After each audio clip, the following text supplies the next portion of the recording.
Hello everyone, welcome to my channel Arthashastra classes. This is an assignment question. The first two parts I have solved in part 1 of the video and the remaining 3 parts have been solved by me in this video. So let's see. We are given the cost function as CQ equals to 4Q and we are given the inverse demand function as PQ equals to 24 minus 2Q. Now this is our given information, and in first part we were asked to find out the monopoly equilibrium output and price. So using the condition of monopoly, that is marginal revenue equals to marginal cost, we arrived at the equilibrium quantity and equilibrium price, which was quantity was 5 and price was 14. And in second part we were asked to find out the Cournot equilibrium output. So we assumed Q1 and Q2 to be the output produced by firm 1 and firm 2. Using the Cournot equilibrium condition, we derived at the equilibrium output of both the firms, that was 10/3 units. Already मेरे channel पर मिल जाएगा, वहाँ पे मैंने इनका detail solution और explanation upload किया है. उसका लिंक मैं डिस्क्रिप्शन बॉक्स में दे दूँगी. तो पहले आप उस वीडियो को देखना, उसके बाद ही आगे के 3 पार्ट्स आप देखना, तभी आपको समझ में आएगा. तो पार्ट सी में हमें बोला है कि स्टैकलबर्ग इक्विलिब्रियम आउटपुट हमें फाइंड करना है. तो कूर्नो और स्टैकलबर्ग दोनों ही डिओप्ली गिवन है, हमें डिओप्ली केस है.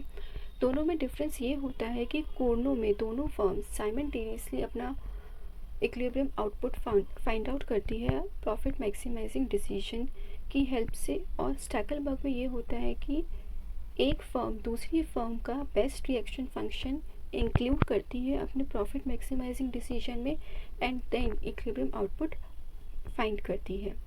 स्टैकलबर्ग में दोनों फर्म्स क्योंकि साइमल्टेनियसली आउटपुट डिसाइड नहीं करती हैं, तो इसमें एक फर्म को हम बोलते हैं लीडर और सेकंड फर्म होती है हमारी फॉलोअर.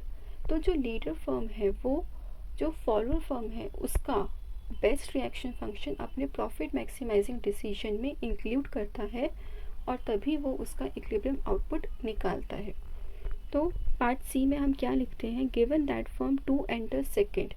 और क्योंकि फर्म 2 जो है हमें मेंशन किया गया है क्वेश्चन में कि फर्म 2 एंटर सेकेंड, तो फर्म 2 हमारी हो गई फॉलोअर फर्म और फर्म 1 हो गई हमारी लीडर फर्म. जो भी फर्म फर्स्ट एंटर करती है मार्केट में उसे बोलते हैं लीडर फर्म, और जो भी फर्म सेकंड एंटर करती है मार्केट में उसे बोलते हैं फॉलोअर फर्म. तो हमारे केस में क्या है कि फर्म 1 जो है वो लीडर है और फर्म 2 है फॉलोअर है.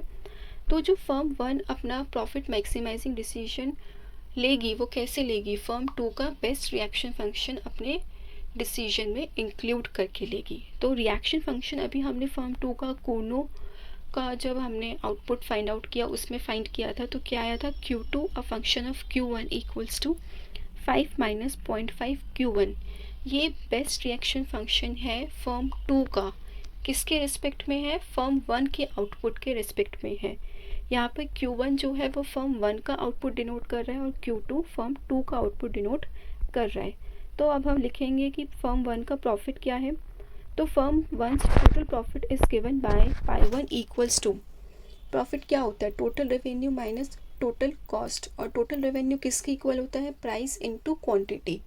प्राइस का फंक्शन हमें क्वेश्चन में ऑलरेडी गिवन है. इन्वर्स डिमांड फंक्शन का फंक्शन जो है वही हमारा प्राइस का फंक्शन है, और Q1 से हम उस फंक्शन को मल्टीप्लाई कर देंगे. हमें फर्म 1 की कॉस्ट गिवन है, दैट इज़ 4Q1. तो जब हम इक्वेशन में पुट करेंगे तो हमें क्या मिलेगा, pi 1 equals to 24 minus 2 into Q1 plus Q2 whole times Q1 minus 4Q1. अब आप सोच रहे होंगे कि इन्वर्स डिमांड फंक्शन तो हमें 24 माइनस 2Q गिवन था, तो वहाँ पे हमें कैपिटल Q गिवन है जो कि मार्केट आउटपुट को डिनोट कर रहा है. और मार्केट आउटपुट किसके इक्वल होता है, इंडिविजुअल फर्म्स का जो भी आउटपुट होता है उनका टोटल ही मार्केट आउटपुट होता है. तो जो हमारा कैपिटल Q है वो इंडिविजुअल फर्म्स के आउटपुट का समेशन है. तो Q1 plus Q2 plus Q3 जितनी भी फर्म्स मार्केट में हैं उनका अगर हम टोटल कर देंगे तो हमें मार्केट आउटपुट Q मिल जाएगा. अब हम यहाँ पे क्या करेंगे, जो आपको ध्यान रखना है स्टैकलबर्ग डिओप्ली मॉडल में, कि अब यहाँ हम Q2 को रिप्लेस कर देंगे best reaction function of firm 2 के, जो कि Q1 के रिस्पेक्ट में है. तो 24Q1 minus 2Q1 into Q1 plus 5 minus 0.5 Q1 minus 4Q1. हमने क्या किया, जो Q1 ब्रैकेट के बाहर था, जो ये Q1 बाहर था, इसको हमने पहले हर टर्म से मल्टीप्लाई किया। 24 इंटू Q1 तो 24 Q1 minus 2 into Q1 plus Q2, तो हमने क्या किया, इस 2 को हमने Q1 से मल्टीप्लाई किया और यहाँ लिखा। तो 2Q1 into Q1 as it is आ गया, और Q2 को हमने बेस्ट रिएक्शन फंक्शन से रिप्लेस किया, तो हमारा आया 5 माइनस 0.5 Q1, और ये हमारा cost function as it is आ गया। तो इसको जब हम सॉल्व करेंगे तो क्या आएगा, 20Q1 minus 2Q1 into 0.5 Q1 plus 5। इसको फर्दर सॉल्व करेंगे तो हमारे पास आएगा pi 1 equals to 20Q1 minus Q1 square minus 10Q1 equals to 20Q1 minus 10Q1 क्या होगा, 10Q1 minus Q1 square as it is. तो हमारा जो pi 1 equals to 10Q1 minus Q1 square, ये हमारा टोटल प्रॉफिट आ गया फर्म 1 का। और फर्म 1 कहाँ मैक्सिमाइज करेगी, किस पॉइंट पे करेगी, जब इसका first order derivative with respect to Q1 0 के इक्वल होगा। तो हमने ये कंडीशन लिखी, करेंगे तो 10Q1 का डिफ्रेंसिएशन क्या होगा, 10 माइनस Q1 स्क्वायर का डिफ्रेंसिएशन क्या होगा, 2Q1 इक्वल्स टू 0 के इक्वेट किया तो हमें Q1 स्टार क्या मिल गया, हमें मिल गया Q1 स्टार इक्वल्स टू 5। अब हम जो रिएक्शन फंक्शन था फर्म 2 का, उसमें जब हम Q1 की इक्विलिब्रियम आउटपुट क्वांटिटी सब्स्टिट्यूट कर देंगे तो हमें फर्म 2 की भी इक्विलिब्रियम क्वांटिटी मिल जाएगी कि दोनों किस आउटपुट लेवल पे अपना प्रॉफिट मैक्सिमाइज करेंगे। तो हमारा इक्विलिब्रियम आउटपुट का सोल्यूशन आ गया, वो हो गया फर्म 1 का आ गया 5 यूनिट्स और फर्म 2 का आ गया 2.5 यूनिट्स। यहाँ पर हम एक बात नोट करेंगे कि जो Q2 का मतलब जो हमारी फर्म 2 है उसका जो इक्विलिब्रियम आउटपुट है वो जस्ट हाफ है फर्म 1 के आउटपुट से। तो हम क्या लिखते हैं, the first mover produces twice of the second producer. ठीक, हमें पूछा है कोंडो इक्विलिब्रियम में प्रॉफिट फाइंड आउट करना है हमें। तो हमने फर्म 1 का टोटल प्रॉफिट निकाला था, क्या था, pi 1 equals to 20Q1 minus 2Q1 square minus 2Q1 Q2। अगर आपको कोई कंफ्यूजन हो रहा है कि ये फंक्शन हमारा कैसे आया, तो आप पार्ट 1 इस वीडियो को जाकर देखना, वहाँ पे मैंने एक्सप्लेन किया है कि ये कैसे आया है। जब हम इस Q1 और Q2 को इक्विलिब्रियम क्वांटिटीज से रिप्लेस कर देंगे, दैट इज़ Q1 स्टार और Q2 स्टार हमारे इक्विलिब्रियम क्वांटिटीज़ को डिनोट कर रहे हैं। तो जब हम उनसे रिप्लेस करेंगे तो हमारा फंक्शन क्या आएगा, पाई 1 इक्वल्स टू 20Q1, हमारा ये वाला फंक्शन आएगा, pi 1 equals to 20Q1 star minus 2Q1 square star minus 2Q1 star और Q2 स्टार। और हमें कोंडो में पता है कि Q1 star was equal to Q2 star, that was equal to 10/3 units. तो हम Q1 स्टार को Q2 स्टार से इक्वेट करके दोनों को सब्सटीट्यूट कर सकते हैं। तो मैंने क्या किया, Q2 स्टार की जगह अभी Q1 स्टार लिखते क्योंकि वो दोनों इक्वल हैं। तो क्या आया, pi 1 equals to 20 into Q1 star minus 2Q1 star square minus 2Q1 star into Q1 star, जो कि मल्टीप्लाई हम अगर सॉल्व करेंगे तो हमें पाई 1 यहाँ से मिलेगा 200/9। तो फर्म 2 का अगर हम सेम स्टेप्स फॉलो करेंगे तो हमें मिल जाएगा 200/9। अब एक बार देख लेते हैं calculation, pi 2 equals to 20Q2 minus 2Q1 Q2 minus 2Q2 square. ये फंक्शन प्रॉफिट फंक्शन आपको पार्ट 1 में मिलेगा कि हमने कैसे डिराइव किया था। और क्योंकि Q1 star equals to Q2 star, तो मैं Q2 को Q1 की जगह लिख सकती हूँ। तो मैंने उसको सब्सटीट्यूट किया तो क्या आया, 20Q2 minus 2Q2 into Q2 minus 2Q2 square equals to 20Q2 minus 4Q2 square equals to 4Q2 into 5 minus Q2। मैंने यहाँ पे 4 कॉमन ले लिया तो ब्रैकेट में बचा 5 माइनस Q2। जब मैं Q2 की इक्विलिब्रियम वैल्यू जो हमने फाइंड आउट की थी दैट वाज 10/3, उसको सब्सटीट्यूट करूँगी तो पाई 2 क्या आ जाएगा, 200/9। तो यहाँ से हमने पाई 1 और पाई 2 मतलब कोनों के इक्विलिब्रियम प्रॉफिट्स निकाल लिए हैं। अब देखते हैं प्रॉफिट इन स्टेकलबर्ग इक्विलिब्रियम क्या होगा। तो पाई 1 हमने अभी निकाला था, क्या था, 10Q1 माइनस Q1 स्क्वायर, और इक्विलिब्रियम क्वांटिटी हमारी आई थी 5, उसको हम Q1 की जगह पुट करेंगे तो हमें पाई 1 मिल जाएगा 25। ऐसे ही हम पाई 2 फंक्शन निकाल लेंगे। पाई टू निकालेंगे तो क्या होगा, कॉस्ट फंक्शन हमें पता है, टोटल रेवेन्यू का फंक्शन हमें पता है, हम उसको लिखेंगे। उसके बाद हम पाई टू में जब हम इक्विलिब्रियम क्वांटिटी को सब्स्टिट्यूट करेंगे तो हमें क्या मिलेगा, पाई टू मिल जाएगा, that is 12.5। This is the profit of the second firm, that is the firm which is follower. अब हमें नेक्स्ट पार्ट में पूछा है कि आप बताओ कि हमने 3 मार्केट्स पढ़े, मोनोपोली देख लिया और कूर्नो डिओप्ली देख ली, स्टैकलबर्ग डिओप्ली देख ली, तो बताओ कि कंज्यूमर कौन सी मार्केट प्रेफर करेगा। तो कंज्यूमर तो वही मार्केट प्रेफर करेगा जिसमें उसका सबसे ज़्यादा फ़ायदा होगा। और कंज्यूमर का फ़ायदा हम इकोनॉमिक्स में कैसे देखते हैं, हम कंज्यूमर सरप्लस से देखते हैं कंज्यूमर का कितना फ़ायदा हो रहा है। तो उस मार्केट को कंज्यूमर प्रेफर करेगा जिसमें कंज्यूमर सरप्लस मैक्सिमम होगा।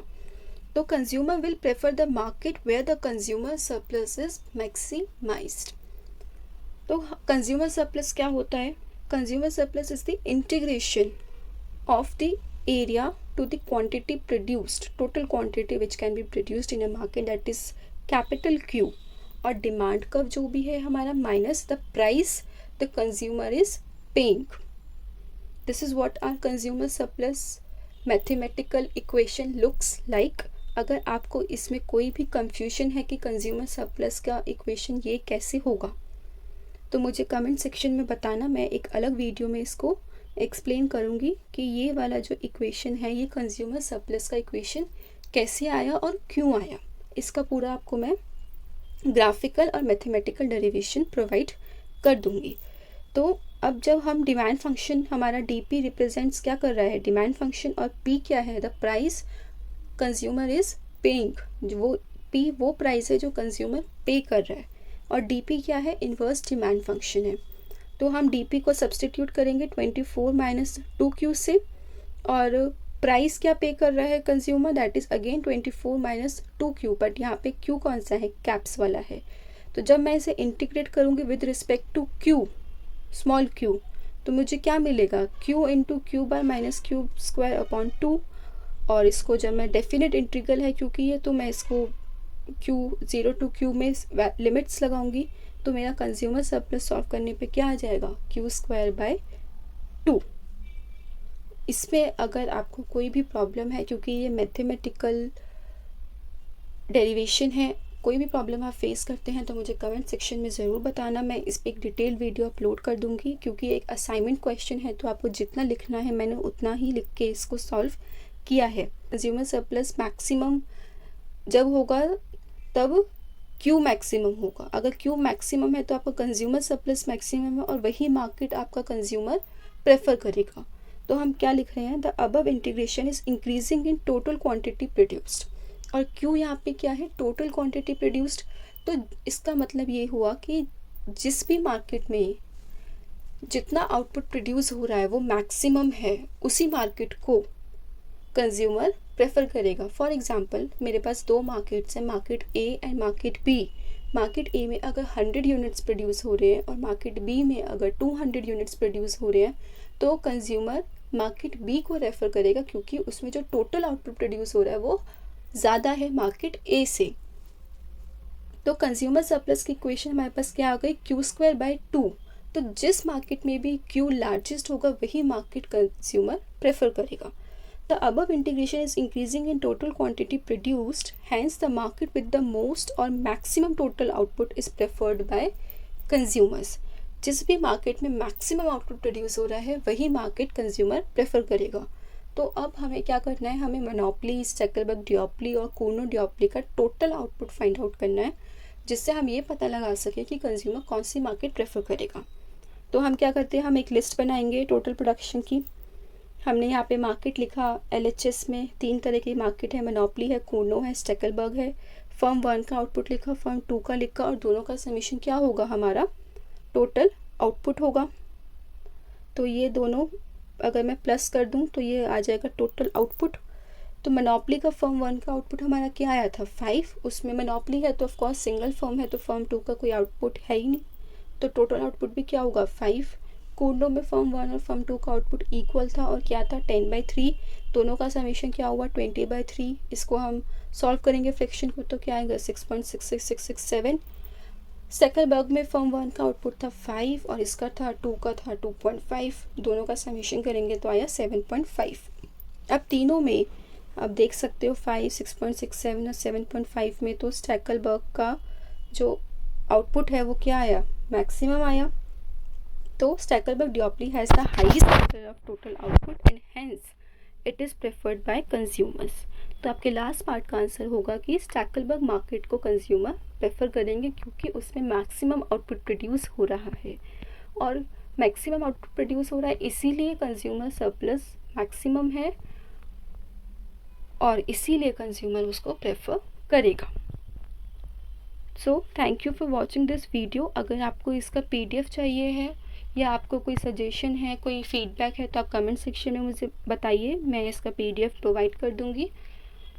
और भी कोई क्वेश्चन आपको क्वेरी है असाइनमेंट के या कोई भी प्रीवियस ईयर क्वेश्चन तो आप मुझे मेल कर सकते हैं या कमेंट सेक्शन में डाल सकते हैं। मैं ट्राई करूँगी कि आपको उसका सलूशन प्रोवाइड करूँ। चैनल को ज़्यादा से ज़्यादा सब्सक्राइब कीजिए, फ्रेंड्स के साथ शेयर कीजिए, अगर वीडियो हेल्पफुल लगता है तो लाइक कीजिए। Thank you.